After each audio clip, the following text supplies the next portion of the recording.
Hello hi നമസ്കാരം. എല്ലാവർക്കും നമ്മളുടെ പുതിയൊരു വീഡിയോയിലേക്ക് സ്വാഗതം. ഇന്നത്തെ നമ്മളുടെ യാത്ര വെള്ളിയാങ്കിരി മലനിരകളുടെ താഴ്വരയിൽ സ്ഥിതി ചെയ്യുന്ന ഇഷ ഫൗണ്ടേഷനിലെ ഇഷ യോഗ സെന്ററിലേക്കാണ്.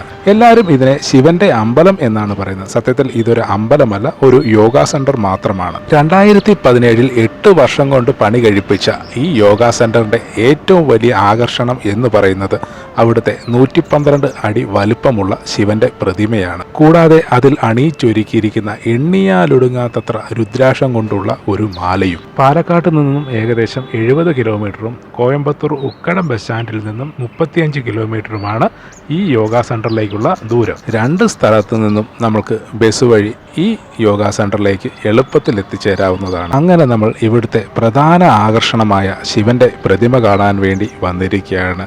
ബസ് ഇറങ്ങി കുറച്ച് മുമ്പിലേക്ക് നടന്നു കഴിഞ്ഞാൽ നമുക്ക് ഈ പ്രതിമയുടെ അടുത്തെത്താവുന്നതാണ്.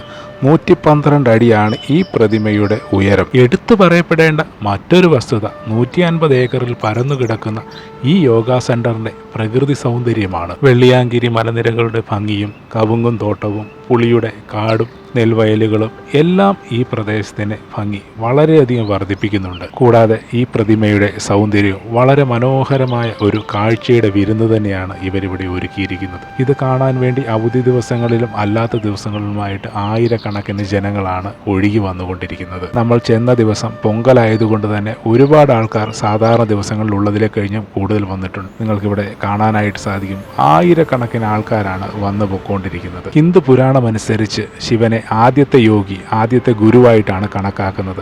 അതുകൊണ്ട് തന്നെ ആദിയോഗി എന്ന പേരിലാണ് ഈ സ്ഥലം അറിയപ്പെടുന്നത്. ഇനി നമുക്ക് ഈ ശിവന്റെ പ്രതിമയും രുദ്രാക്ഷമാലയും വെള്ളിയാങ്കിരി മലനിരകളുടെ ഭംഗിയുമൊക്കെ ഒന്ന് ആസ്വദിച്ചു വരാം. ഒരു കാര്യം പറയാൻ മറന്നുപോയി. നിങ്ങൾക്ക് നടക്കാൻ ബുദ്ധിമുട്ടുള്ളവരാണെങ്കിൽ അല്ലെങ്കിൽ നടക്കാൻ മടിയുള്ളവരാണെങ്കിൽ ഇവിടെ ഇവർ കാളവണ്ടി ഏർപ്പെടുത്തിയിട്ടുണ്ട്. ആ യാത്രയും ഒന്ന് അനുഭവിച്ചറിയുന്നത് വളരെ നന്നായിരിക്കും. അപ്പോൾ ഇനി നമുക്ക് നേരെ ആദിയോഗി ഇഷ സെന്ററിന്റെ കാഴ്ചകളിലേക്ക് പോകാം.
എല്ലാവർക്കും വീഡിയോ ഇഷ്ടമായി എന്ന് കരുതുന്നു. വീഡിയോ ഇഷ്ടമായെങ്കിൽ നിങ്ങളുടെ അഭിപ്രായങ്ങൾ താഴെ കമൻ്റായിട്ട് ഇടണം.